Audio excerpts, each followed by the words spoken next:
지난해 12월 러시아는 동부 도네츠크 주 요충지 쿠라우베를 점령했습니다. 수개월에 걸친 혈투 끝에 손에 넣은 성과였죠. 하지만 전쟁의 주도권을 쥐기엔 역부족이었습니다.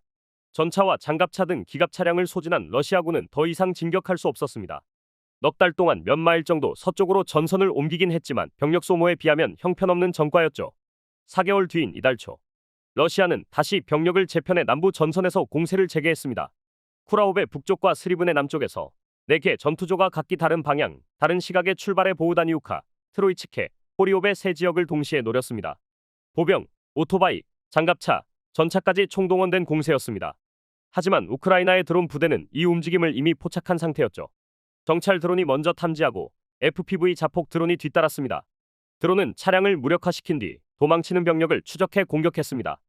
어마어마한 드론대 동시 공격으로 드론 한 대가 폭발하면서 인근 드론이 함께 터지는 장면까지 포착됐습니다. 결과는 참혹했는데요. 러시아군은 전차 2대, 장갑차 2대, 버기카 4대, 오토바이 4대를 잃었고 병사 50명이 전사했습니다. 4개 전투부대 모두 우크라이나군의 진지는 구경도 못했죠. 드론벽에 막혀 병력과 장비만 소모한 셈입니다. 전장에서 실패한 병력들 뒤에는 더 깊은 문제, 러시아군 내부의 붕괴 조짐이 숨어 있습니다.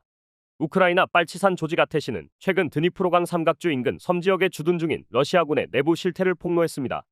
헤르손 근처의 네스티아와 부가즈 섬에 있는 제61 독립해병여단은 수개월째 병력 순환이 중단된 채 고립 상태에 놓여 있으며 병참은 드론으로 일부 보급될 뿐 의약품 보급과 부상자 치료는 사실상 전무한 상황입니다.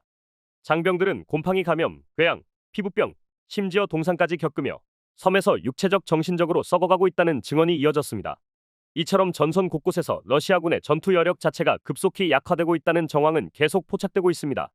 우크라이나 정보 분석가들에 따르면 전반적인 전세는 러시아에 유리한 것이 어느 정도 사실이지만 실제로는 러시아가 작전적으로도 전략적으로도 뚜렷한 성과를 거두지 못하고 있다는 분석입니다. 러시아군의 공세가 좌절될 때마다 발생하는 전력 손실은 고스란히 전쟁 지속 능력의 한계를 드러내고 있습니다. 이런 가운데 러시아의 전쟁 자금줄에도 경고등이 켜졌습니다. 도널드 트럼프 미 대통령의 상호관세 발표 이후 국제 유가는 4일간 15%가 급락했습니다. 러시아산 우랄유는 배럴당 53달러 선까지 하락했죠.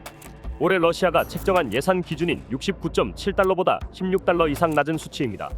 석유가스 수출의 연방 예산의 3분의 1을 의존해온 러시아. 전쟁 비용도 대부분 원유 수출로 충당해왔습니다. 로이터 통신은 유가 하락이 우크라이나 전쟁을 지속하는 데 직접적 위협이 되고 있다고 분석했습니다. 크렘린 대변인은 경제 충격을 최소화하기 위한 모든 조처를 준비 중이라며 다급한 분위기를 감추지 못했는데요. 미국과 러시아의 휴전 협상은 2월부터 교착 상태에 빠져 있죠. 트럼프 대통령은 푸틴 대통령에 대해 매우 화가 났다며 러시아가 합의에 응하지 않을 경우 러시아산 원유의 2차 관세를 부과하겠다고 경고한 상태입니다. 최근에는 자신의 SNS를 통해 이 끔찍하고 의미 없는 전쟁에서 매주 수천 명이 목숨을 잃고 있다며 이제는 러시아가 움직여야 할 때라고 다시 한번 압박했죠. 전선은 막히고 돈줄은 마르기 시작한 러시아. 여기에 트럼프의 강한 압박까지 더해지면서 전쟁을 이어가기 위한 기반 자체가 무너지고 있습니다.